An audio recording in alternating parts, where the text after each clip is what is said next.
Welcome to CJ TV. Kota Srinivasa Rao గురించి వచ్చింది. Quota Srinivasarao ఈ పేరు వినిపిస్తే చాలు భాష మురిసిపోతుంది, యాస పరవశిస్తుంది, హావభావాలు ఆహా అంటూ దాసోహం అవుతాయి. మేనరిజం అంతెత్తు కోట ఎక్కి కూర్చుంటుంది. ఇక నన్నెవరూ అందుకోలేరన్న గర్వంతో మొత్తంగా ఆయా పాత్రలు హోమ్ గ్రౌండ్లో ఆటలా ఒక్కొక్కటిగా చెలరేగిపోతాయి. కళ్ళప్పగించోవడమే మన పని. రంగస్థల వేదికైనా వెండి తెర అయినా తన నటనతో తన పాత్రని పరిపూర్ణం చేసే దిగ్గజం కోటా శ్రీనివాసరావు. విలక్షణ నటనకు రాచబాట కోట. నిజంగా కోటా శ్రీనివాసరావు గారి గురించి మనం మాట్లాడుకోవాల్సిన పరిస్థితి వచ్చింది. ఆయన నిన్న ఉదయం తెల్లవారుజామున 4 గంటల ప్రాంతంలో తుది శ్వాస విడిచారు అని చెప్పడానికి ఎంతో బాధగా ఉంది. సో అతని గురించి కొద్దిగా మనం మన ఛానల్ తరఫున కూడా నివాళులు అర్పిద్దాం. అదేవిధంగా కోటా గారితో నాకున్న కొద్ది పరిచయము, కొద్ది జర్నీ సంబంధించి కూడా ఒకసారి గుర్తు చేసుకోవాలనిపిస్తుంది. కోటా శ్రీనివాసరావు గారితో నేను 2017-18 ప్రాంతంలో కలిసి పనిచేసేటువంటి అవకాశం కలిగింది. ఒక సినిమాకి నేను కోడైరెక్టర్గా వర్క్ చేశాను. వెంగమాంబ అనేటువంటి సినిమాకి నేను వర్క్ చేసిన క్రమంలో అతను మెయిన్ విలన్గా దాంట్లో ఒక ఊరు సర్పంచ్ క్యారెక్టర్ ఆయన చేశారు. సో అప్పుడు ఆయనతో చాలా దగ్గరగా ఉండేటువంటి అవకాశం కలిగింది. ఆ యొక్క సీన్లు వివరించడం కానివ్వండి, ఆ సీన్లో ఆ పాత్ర యొక్క ఔన్నత్యాన్ని గురించి చెప్పడం కానివ్వండి. ఆ టైంలో ఆయన ఫస్ట్ 1-2 డే కొంత బాగా దాని మీద వర్క్ చేశారు. ఆయన అప్పుడు అన్నారు, వాళ్ళు ఒక క్యారెక్టర్ ముందు ఒక డిఫరెంట్ క్యారెక్టర్, రొటీన్ క్యారెక్టర్తో కాదు కానీ ఇటువంటి ఒక డిఫరెంట్ క్యారెక్టర్ చేసేటప్పుడు ఒక మేనరిజం కానివ్వండి, ఆ మాట పలికే విధానం, డైలాగ్ చెప్పే విధానం కానీ ఒకలాగా నేను సెట్ చేసుకుంటాను. వన్స్ అది సెట్ అయింది అంటే ఇంకా టకటక వెళ్ళిపోతూనే ఉంటాం అని చెప్పేసి నిజానికి ఆయన చెప్పేట్టుగా ఫస్ట్ వన్ డే ఆ యొక్క క్యారెక్టర్ ఏ విధంగా ఉంటుంది, ఏ విధంగా లుక్ ఎలా చూస్తుంది, క్రూయల్ లుక్ అయితే ఎలా చూస్తుంది, విలనిజం ఎలా చూపిస్తుంది, ఎటకారం ఎలా చూపిస్తుంది, ఆ మాట ఎక్కడ విరుసుకుతూ మాట్లాడతారు, డైలాగ్స్ అనేది కూడా అన్ని ఒక 1 డే మొత్తం ఆకలింపు చేసుకొని ఆయన ఏంటంటే ఆ యొక్క క్యారెక్టర్ని మామూలు టైంలో కూడా అలానే మాట్లాడుతుంటారు. ఇక ఆ యొక్క సెట్లో ఉన్న టైం మొత్తం కూడా ఆ క్యారెక్టర్లో కూడా ఉండిపోతారు ఆయన. అదే స్లాంగ్, అదే భాష, అదే లుక్కులతోటి ఆయన ఉంటాడు ఆ సినిమా జరిగేంతసేపు. వన్స్ సెట్లోకి వచ్చి మేకప్ వేసుకోవాలంటే ఇట్లా స్విచ్ ఆన్ ఆఫ్ లాగా స్విచ్ ఆన్ చేశారంటే ఆ క్యారెక్టర్కి వెళ్ళిపోతారు. అద్భుతమైన నటుడు అని చెప్పడంలో సందేహం లేదు. అంత అద్భుతంగా ఆయన దాంట్లో పరకాయ ప్రవేశం చేసి ఆ యొక్క ఒక్కొక్కరికి ఒక్కొక్క మీటర్ వేసుకుంటాడు ఆయన. ఈ యొక్క క్యారెక్టర్ ఈ విధంగా చేయాలి అని ఫిక్స్ అయిపోయి ఆ విధంగా ఒకసారి డైరెక్టర్కి చూపించేసి నేను ఇలా వెళ్తానండి, ఈ క్యారెక్టర్ ఈ విధంగా చూస్తాను, ఈ విధంగా లుక్ చేస్తాను, ఈ విధంగా ఎటకారంగా మాట్లాడతాను అనేది ముందే ఆయన చెప్తారు. అది డైరెక్టర్తో ఒకసారి ఓకే చేయించుకొని ఇలా చెప్తాను, ఓకేనా అంటే ఓకే అన్న తర్వాత ఖచ్చితంగా అదే రూట్లో వెళ్ళిపోతారు ఆయన. చాలా అంటే చాలా అద్భుతంగా ఆయనతోటి చేసిన టైంలో అనిపించింది. నిజంగా మహానటులు ఊరికినే కారు అనిపిస్తుంది ఆయన చూస్తే. ఎంత వర్క్ చేస్తారు. అద్భుతమైన నటన, నిజంగా దేవుడిచ్చిన వరం. నిజానికి తెలుగు ఇండస్ట్రీకి ఆయన కొద్దిగా ఓల్డ్ ఏజ్ కాగానే అనుకున్నారు. కోటా శ్రీనివాసరావు గారు ఓల్డ్ ఏజ్ అయిపోయారు. ఆ టైపు నటులు మనకి ఉంటే ఇంకా కొంతకాలం ఇండస్ట్రీలో ఉంటే బాగుండే అనిపించింది. అంత అద్భుతమైన నటులు కోటా శ్రీనివాసరావు గారు. ఇక వారి యొక్క చేసిన పాత్రలు తెలుగు చిత్ర పరిశ్రమ, తెలుగు మనిషి ఉన్నంతసేపు కూడా గుర్తుండిపోయే పాత్రలు ఎన్నో చేశారు. ఇక అదే విషయాన్ని ఈనాడులో కూడా ప్రస్తావించారు. ఒకసారి ఈనాడు పేపర్ కూడా ఒకసారి లుక్ చేద్దాం. ఎన్టీఆర్తో చేజారిన అవకాశం. తెలుగు చిత్రసీమలో ఎంతో మంది అగ్రతరాలతో కలిసి పనిచేసిన కోటా శ్రీనివాసరావు ప్రముఖ నటుడు ఎన్టీఆర్తో ఒక్కసారి కూడా కలిసి నటించలేకపోయారు. అది తన దురదృష్టమని ఎన్నో సందర్భాల్లో వాపోయారు కోట. ఎన్టీఆర్ చివరి చిత్రం మేజర్ చంద్రకాంత్లో నటించే అవకాశం వచ్చినప్పటికీ అనివార్య కారణాల వల్ల అది చేజారిపోయినట్లుగా ఓ ఇంటర్వ్యూలో ఆయన చెప్పారు. సో ఇక అదేవిధంగా ఇక్కడ ఇది ఎవర్ గ్రీన్ కలయిక. సినిమా రంగంలో కొన్ని కలయికలు ఉండేటువంటి క్రేజ్ వేరు. అలాంటి కలయికే కోటా శ్రీనివాసరావు, బాబు మోహన్ అది. వీళ్ళిద్దరూ కలిసి తెరపై కనిపించారంటే ఆ సినిమా హిట్టే అనే నమ్మేంతగా ఈ కలయిక ప్రభావం చూపించింది. బొబ్బిలి రాజా, మామగారు నుంచి ఈ జోడీ విజృంభించింది. మామగారులో పోతురాజుగా కోటా శ్రీనివాసరావు నటన, ఆహార్యం, ఆయన పక్కనే కనిపిస్తూ బాబు మోహన్ ప్రదర్శించిన టైమింగ్ ప్రేక్షకులు కడుపుబ్బ నవ్వించింది. చిరనాయుడు, ఏవండి ఆవిడ వచ్చింది, రాజేంద్రుడు, గజేంద్రుడు, నెంబర్ 1, జంబలగ, పంబ ఇలా 100కి పైగా సినిమాల్లో ఈ జోడీ నవ్వించింది. తెరపైన కలిసి కనిపించినట్లే నిజ జీవితంలోనూ కోటా శ్రీనివాసరావు, బాబు మోహన్ ఎంతో సన్నిహితంగా ఉండేవారు. ఆయనకు అన్నదమ్ములున్నా నన్నొక సొంత తమ్ముడిలా భావించేవారంటూ కోటాతో తనకున్న అనుబంధాన్ని గుర్తు చేసుకున్నారు బాబు మోహన్. సినిమాలోనే కాదు బయట కూడా సరదాగా ఉండేవాళ్ళం. 2 రోజుల కిందటే మాట్లాడుకున్నాం, ఇంటికి వచ్చి కలుస్తానని చెప్పా. నేను వచ్చేసరికి నా కోటన్న వెళ్ళిపోయారు. షూటింగ్ సమయంలో తక్కువగా ఉన్నప్పుడు ఆయనే అన్నం కలిపి పెట్టేవాడు. అంటూ కోటకు నివాళులర్పించిన అనంతరం కన్నీటి పర్యవంతం అయ్యాడు కోటా బాబు మోహన్. ఇది ఇకపోతే బాధించిన పంజరం. తన సినీ ప్రయాణంలో ప్రతిఘటన, అహానా పెళ్ళంట, శత్రువు, మనీ మనీ మనీ, గాయం, హలో బ్రదర్, గణేష్, ఇడియట్ ఇలా ఎన్నో సంతృప్తినిచ్చే చిత్రాలు ఉన్నా బాగా బాధపెట్టిన సినిమా ఒకే ఒకటి ఉందని కోట. అదే కోడి రామకృష్ణ దర్శకత్వంలో వచ్చిన పంజరం. అందులో ఓ యువ హీరో ఎన్ని పెళ్లి చేసుకొని ఆమెను అనుమానంతో పీడించే భర్త పాత్ర పోషించాను. కూర 104 డిగ్రీల జ్వరంతో బాధపడుతున్న ఆ పాత్రపై ఇష్టంతో ఎంతో కష్టపడి దాన్ని చేశారట. కానీ ఆ సినిమా ఫ్లాప్ టాక్ రావడంతో దాన్ని ఎవరూ చూడలేదని, ఇలా ప్రాణం పెట్టి చేసిన సినిమా ఆడనందుకు ఎంతో అనిపించిందని కోటా శ్రీనివాసరావు ఓ సందర్భంలో చెప్పారు. ఇంకా నాకేంటని ఏటా 100 సినిమాలు విడుదల అవుతుంటాయి, వేలాది పాత్రలు పుడుతుంటాయి, కానీ పిసినారితనం అనగానే తెలుగు ప్రేక్షకులకు గుర్తొచ్చేది అహనా పెళ్ళంట. సినిమాలో కోటా శ్రీనివాసరావు పోషించిన లక్ష్మీపతి పాత్రే పిసినారితనానికి పరాకాష్ఠలా ఉంటుంది ఆ పాత్ర. కోటా శ్రీనివాసరావు నటనలో ఓ కొత్త కోణాన్ని వెలికి తీసి ఆయనకి తిరుగులేని గుర్తింపు తీసుకొచ్చిన పాత్ర అది. పగిలిపోయిన కళ్ళద్దాలు, ముతక పంచ బనియంతో కనిపిస్తూ నాకేంటి ప్రత్యేకమైన మేనరిజానికి ప్రదర్శిస్తూ ఆయన పలికించిన హావభావాలు తెప్పించిన సంభాషణలు, ఒంటికి పేపర్లను చుట్టుకుని అవే దుస్తులని చెప్పడం, కోడిని వేలాడదీసి ఒట్టన్నం తింటూ చికెన్ తిన్నట్లుగా ఊహించుకోవడం, ఒరేయ్ అరగుండు అంటూ తన అసిస్టెంట్ పాత్ర పోషించిన బ్రహ్మానందంకు కోపం తెప్పించే సన్నివేశాలు, ఇవన్నీ ఎప్పుడు గుర్తొచ్చినా నవ్వాగదు. కోట నట జీవితంలో మలుపు తిప్పిన సినిమా అంటే మాత్రం ఉషా కిరణ్ మూవీస్ నిర్మాణంలో టి కృష్ణ దర్శకత్వం ప్రతిఘటన. ఇందులో మినిస్టర్ కాశయ్య పాత్రలో హలో తమ్మి నేను మిస్టర్ కాశయ్యను మాట్లాడతాండా అంటూ తెలంగాణ యాసలో పాత్రకి రక్తి కట్టించిన కోట. కథానాయిక ఈ చిత్రంలో ఈ నెల 18న విడుదల కానున్న నేపథ్యంలో ఆదివారం బెంగళూరులో ప్రీ రిలీజ్ వేడుక నిర్వహించారు. శివరాజ్ కుమార్ ముఖ్య అతిథిగా వచ్చేసిన ఈ సందర్భంగా ఆయన మాట్లాడుతూ ఈ చిత్రం టీజరు, ట్రైలరు, పాటలు అన్ని చూశారు. కిరీటి అద్భుతంగా డాన్స్ చేశాడు, నటన కూడా అద్భుతంగా ఉంటుంది. దర్శకుడు దీన్ని అద్భుతంగా తెరకెక్కించారు. ఇది చాలా పెద్ద విజయాన్ని అందుకోవాలని కోరుకుంటున్నా అన్నారు.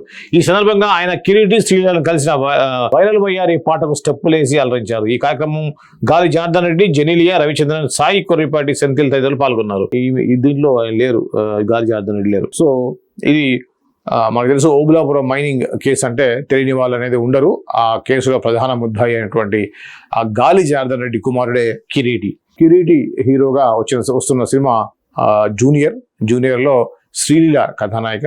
మంచి టెక్నికల్ వాల్యూస్తో వస్తున్నట్టుగా అయితే ఈ సినిమా చూస్తే ఎవరికైనా అర్థమైపోతుంది. ఎందుకంటే మ్యూజిక్ డైరెక్టర్ దేవిశ్రీ ప్రసాద్, అలానే కెమెరా సెంథిల్ కుమార్. సో ఈ విధంగా మంచి క్రూ తోటి వస్తున్నటువంటి ఈ సినిమా ఖచ్చితంగా అందరినీ అలరిస్తుందని కూడా కోరుకుందాం. సంగీత్ మోహన్ లాల్ ఏంటిది ఓనంకి హృదయపూర్వం. ఇటీవలే తుడురం సినిమాతో ఓ సాధారణ టాక్సీ డ్రైవర్గా కనిపించి ప్రేక్షకుల మనసులో గెలుచుకున్నారు మలయాళ అగ్ర హీరో మోహన్ లాల్. ఇప్పుడు ఆయన హృదయపూర్వం చిత్రంతో సినిమా చేయడానికి సిద్ధమయ్యారు. ఆయన ప్రధాన పాత్రలో సత్యన్ అంతికాడ్ తెరకెక్కిస్తున్న చిత్రం ఇది. మాళవిక మోహన్ సంగీత్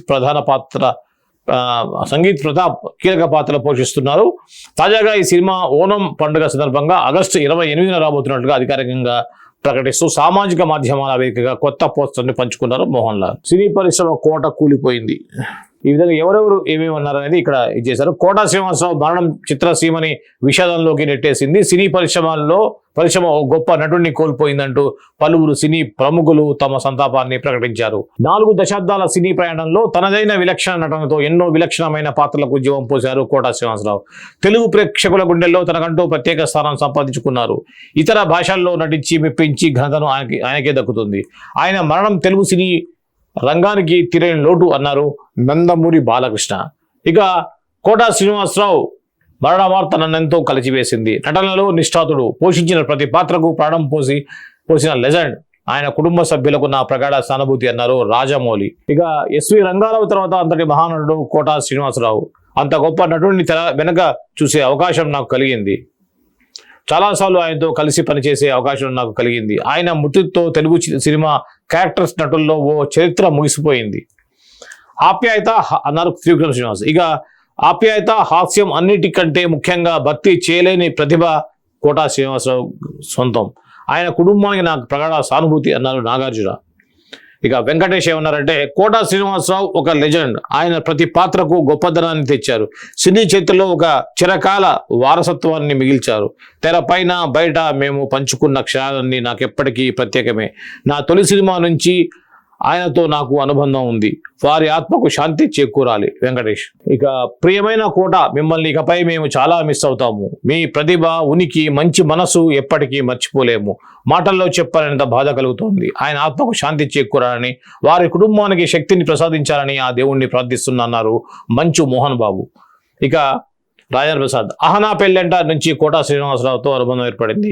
ఆ నలుగురు, రాజేంద్రుడు, గజేంద్రుడు, మాయలోడు ఇలా చెబుతూ వెళ్తే నా సూపర్ హిట్ అన్నిట్లోనూ ఆయన నటించారు.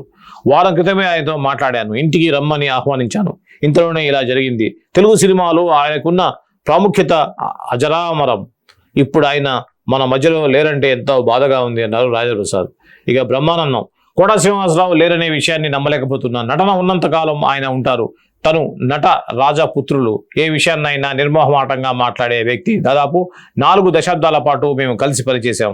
అంటే 40 సంవత్సరాలు కలిసి పనిచేశారనే విషయాన్ని బ్రహ్మానందం చెప్పారు. ఇక ఈరోజు సినీ పరిశ్రమ కోట కూలిపోయింది. ఆయనతో నాకు వ్యక్తిగతంగా దశాబ్దంగా పైగా పరిచయం ఉంది. సామాన్య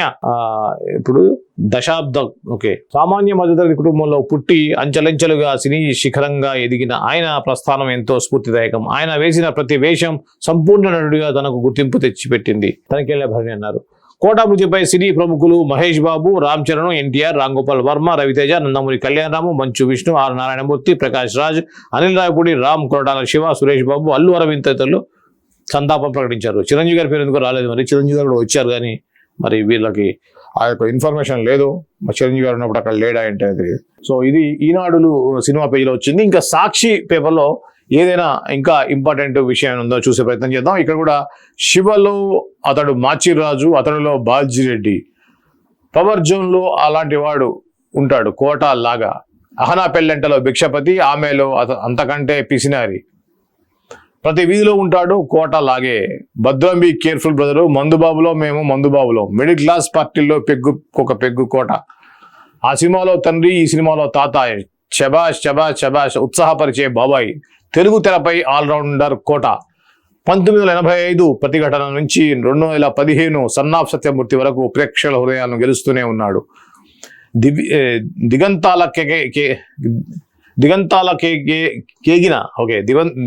దిగంతాలకేగిన నేలను మిగిలిపోయాడు కోటా శ్రీనివాసరావు. సకల సినీ పాత్రలకు పెట్టని కోట. సో దీంట్లో కూడా అద్భుతంగా ఆయన గురించి రాశారు సాక్షిలో కూడా. ఇక్కడ కూడా ఎవరెవరు స్పందించారనే దాని మీద కూడా ఉంది. ఇక్కడ చిరంజీవి గారు మాట్లాడేది, చిరంజీవి గారు నివాళులు అర్పించేది, వెంకటేష్, అలానే జూనియర్ ఎన్టీఆర్, త్రివిక్రమ్ శ్రీనివాస్, ఇలా చిరంజీవి గారు ఏమన్నారో చూద్దాం. ఇక్కడ మా ఇద్దరి నట ప్రస్థానం ప్రాణం ఖరీదు. సినిమాతో ప్రారంభమైంది. వ్యక్తిగతంగా ఆయన చేసే చమత్కారాలు, చెప్పే జోకులు కానీ అవి ఉత్సాహపరుస్తాయి. షూటింగ్ ఉందంటే ఇవాళ కోటగారు ఉంటారు, బాగుంటుందనే ఉత్సాహంతో వెళ్ళేవాళ్ళం. ఆయన చేయని క్యారెక్టరు, మాట్లాడని యాస, మాండలికాలు లేవనే చెప్పాలి. అంతటి పరిపూర్ణమైన నటన, ఆయనలా విలక్షణమైన వైవిధ్యమైన నటులు మళ్ళీ వస్తారని నేను అనుకోవడం లేదు. అలాంటి నటులు దొరకరేమో, ఉండరేమో కూడా అన్నారు చిరంజీవి. ఇక మోహన్ బాబు అనుకున్నాం, నందమూరి బాలకృష్ణతో చేసాం, వెంకటేష్, నాగార్జున. సో ఈ విధంగా అందరూ కూడా స్పందించారు. సినీ ప్రముఖులందరూ కూడా స్పందించారు. అలానే ఇక్కడ వాళ్ళ ఇమేజెస్ కూడా వేశారు. తనికెళ్ల భరణి, కోటా శ్రీనివాసరావు ఏడుస్తూ, అలానే బ్రహ్మానందం కూడా ఎంతో కన్నీటి పర్వంత అయ్యారు, రాజేంద్ర ప్రసాద్. ఈ విధంగా అందరూ కూడా స్పందించారు. ఈరోజు కూడా మొత్తం అవే మనకి కోటా శ్రీనివాసరావు గారికి సంబంధించి ఎక్కువగా కనిపిస్తున్నాయి. ఇక వెలుగులో ఏమైనా డిఫరెంట్ న్యూస్ ఉందేమో చూసే ప్రయత్నం చేద్దాం. ఇక్కడ కూడా విలక్షణ నటుడు, నటనకు నిలువెత్తు కోటా శ్రీనివాసరావు. అలానే పద్మశ్రీ వచ్చినప్పుడు ఉన్నటువంటి ఇమేజ్ కూడా ఇక్కడ ఇచ్చారు. 1990 బీజేపీ. ఇక ఆయన రాజకీయ ప్రస్థానం కూడా ఉంది. రాజకీయ ప్రస్థానం గురించి తెలుసుకోవాలంటే 1990లో బీజేపీలో చేరిన కోటా శ్రీనివాసరావు 1999లో విజయవాడ ఈస్ట్ ఎమ్మెల్యేగా గెలిచి 2004 వరకు కొనసాగారు. బాబు మోహన్ కూడా అదే సమయంలో ఎమ్మెల్యేగా అవడంతో ఇద్దరు అసెంబ్లీలో ఒకే దగ్గర కూర్చునేవారు. ఇక ఉమ్మడి ఆంధ్రప్రదేశ్ రాష్ట్రంలో 9 నంది పురస్కారాలు కోట అందుకున్నారు. ప్రతిఘటన, గాయం, తీర్పు, లిటిల్ సోల్జర్స్, గణేష్, చిన్న, పృథ్వీనారాయణ, ఆ నలుగురు, పెళ్ళైన కొత్తలో చిత్రాల్లో నటనకు నంది అవార్డులను అందుకున్నారు. కళారంగంలో చేసిన కృషికి గాను 2015లో భారత ప్రభుత్వం ఆయన్ని పద్మశ్రీ పురస్కారంతో గౌరవించింది. తెలంగాణ యాసపై మమకారం. ఏం తమ్మి, నమస్తేనే, మంచుకున్నావా అని ఎవరైనా పలకరిస్తే టక్కున కోటా శ్రీనివాసరావు గుర్తుకొస్తారు. తెలుగు సినిమాల్లో తెలంగాణ మాండలికాన్ని అంతగా పాపులర్ చేసింది ఆయనే. ప్రతిఘటన చిత్రం మొదలు జయము నిశ్చయమురా, మణి మణి, గాయం, గణేష్ లాంటి చిత్రాలు ఆయన తెలంగాణ యాసతో మెప్పించారు. స్వతహా ఆంధ్ర ప్రాంతానికి చెందిన వ్యక్తి అయినప్పటికీ ఇక్కడ యాసతో పర్ఫెక్ట్గా డైలాగ్స్ చెప్పేవారు. ఆయనకు ఎంతో ఇష్టమైన మండలికంలో తెలంగాణ అని, నటుడిగా తనకు గొప్ప గుర్తింపును తీసుకురావడానికి ఇదే కారణమని, ఆ రుణం ఎప్పటికీ తీసుకోలేని కోటా శ్రీనివాసరావు పలు సందర్భాల్లో చెప్పారు. సో ఇది దాదాపుగా అన్ని పత్రికల్లో కూడా ఈరోజు సినిమా పేజీలో అగ్రభాగంలో కోటా గారిని మనం చూడవచ్చు. ఎక్కడైనా ప్రతి దాంట్లో కూడా కోటా గారిని ప్రముఖంగా వేసి ఆయన గురించి రాశారు. నిజానికి అంత విలువైనటువంటి నటుడు కోటా శ్రీనివాసరావు అని చెప్పడంలో ఏమాత్రం అతిశయోక్తి లేదు. ఎందుకంటే ఆయన జర్నీ మనం చూసినట్టయితే ఏ పాత్రకైనా సరే ఆ పాత్ర ఆయన తప్పితే వేరే వాళ్ళని ఊహించుకోలేనటువంటి పరిస్థితి ఉండేది. ముఖ్యంగా భాష, యాస, ఆయన పలికే తీరు, ఆయన దేనికైనా కామెడీ ఎంత అద్భుతంగా చేయగలరు. అదేవిధంగా విలనిజాన్ని చూస్తే కూడా భయపడిపోయేంతగా అద్భుతంగా నటించేవారు కోటా శ్రీనివాసరావు. కోటా శ్రీనివాసరావు వారి మరణం తెలుగు సినీ పరిశ్రమకే కాదు యావత్ నట ప్రస్థానంలో ఉండేటువంటి వాళ్ళందరికీ కూడా, సో ఆ యొక్క ఇండస్ట్రీ మొత్తానికి కూడా ఒక తీరని లోటు అని చెప్పవచ్చు. ఎన్నో నేర్చుకోవచ్చు ఆయన గురించి నిజంగా పుస్తకం రాయాల్సిన పరిస్థితి అయితే ఉంది. ఆ బుక్లో ఏ ఒక్క పాత్ర ఏ విధంగా చేశారని చేయడం ద్వారా భావి తరాల్లో నటనకి ఒక ఆల్బమ్ లాగా, ఒక ఎన్సైక్లోపీడియా లాగా ఉంటుందని చెప్పడంలో ఏమాత్రం అతిశయోక్తి లేదు. కోటా గారి మరణానికి నివాళులు అర్పిస్తూ ఈరోజు ఈ కార్యక్రమాన్ని ఇంతటితో ముగిద్దాం.